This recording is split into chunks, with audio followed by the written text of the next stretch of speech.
This is reposted. All right, Andrew.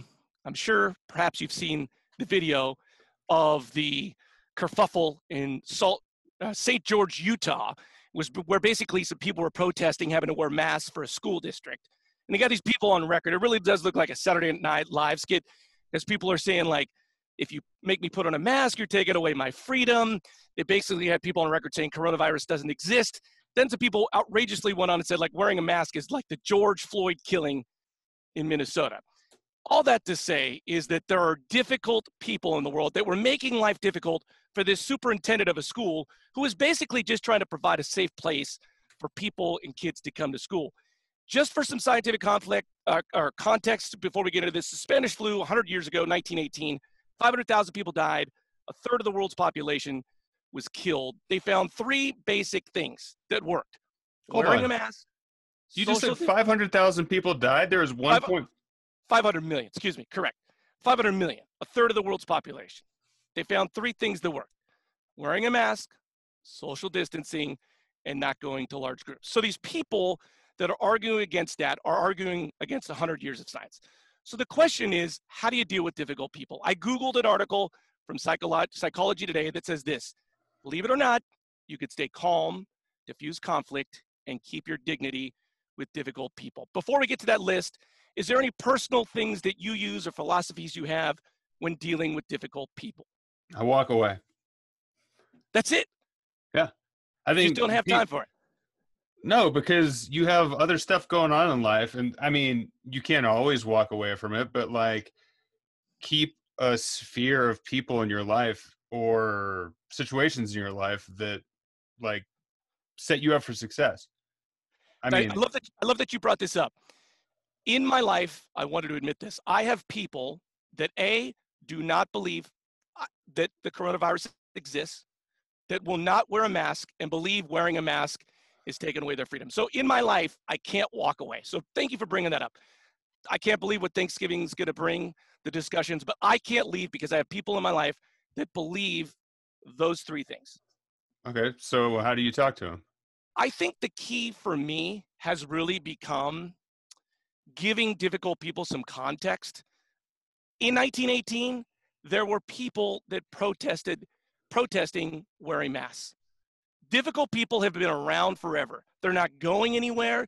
You just don't have to take it personally. I think the thing is going like, hey, this person has different views from me. I'm going to just not take what they're saying personally. And the other thing is, I'm not going to try to change their mind, like in a minute conversation or over a Thanksgiving conversation. It's like, hey, I'm just going to sit here, maybe ask some questions, but not taking difficultness. I think a lot of times in society, we take other people's points of view personally. If you do that, you're screwed. Okay, so I like that you're talking about that because a lot of times people won't engage with you in normal dialogue. Like a lot of times, especially with politics right now, if you say something someone disagrees with, they say you're racist, and that shuts down the conversation. So you're at the Thanksgiving table and someone says something you don't agree with, and they want to engage, and they refuse to listen to logic. Like, I mean, I guess that's my walk away theory or just countermeasures, talk about something else. You know, definitely, if someone doesn't agree to logic, you can't have a conversation. I think that's the key, right? So then if you can't have a conversation, what do? I mean, certainly you can ask questions to get to understand why someone feels that way. That would be one way to sort of maybe diffuse the situation. Like one of the things in this article is don't smile. like one of the rules is don't smile when a difficult person is talking, because it sort of sets them off. Also, you don't get angry. You never get angry. You try to just take your deep breaths and stay calm so that you don't ramp up the situation. I have a controversial take on the not smiling. Okay. Because that guy that was wearing, the kid from high school that was wearing the MAGA hat. Yes. He smiled and he got a huge payday settlement. So maybe. Okay. If you're videotaping your Thanksgiving heated conversation and you want to go viral, go ahead to smile. But I think if like you're the average person and you're in this sort of awkward conversation with family or friends and you want to de-escalate the situation, don't smile. Okay. And then, I mean, I guess it's just, I think most people get heated and they don't want to engage. And like, I've been in these situations where if you're unwilling to have your mind changed, like it's like banging your head against a wall. But I think that's the key, right? I mean, if you just realize you're changing no one's opinion over a Thanksgiving dinner, then you're okay. If you really wanted to change someone's opinion, like if it really angered you that much that Aunt Sally is a MAGA person or whatever it might be, then the long game is to enter into Aunt Sally's life and have long discussions over a period of time rather than thinking in a 30-minute meal, you're going to change the fundamental beliefs of her life. Okay, so I guess a hypothetical, we're sitting at Thanksgiving together and I'm across the table from you. There's 13 people at the table and I say, American Airlines doesn't exist. That's not a real airline.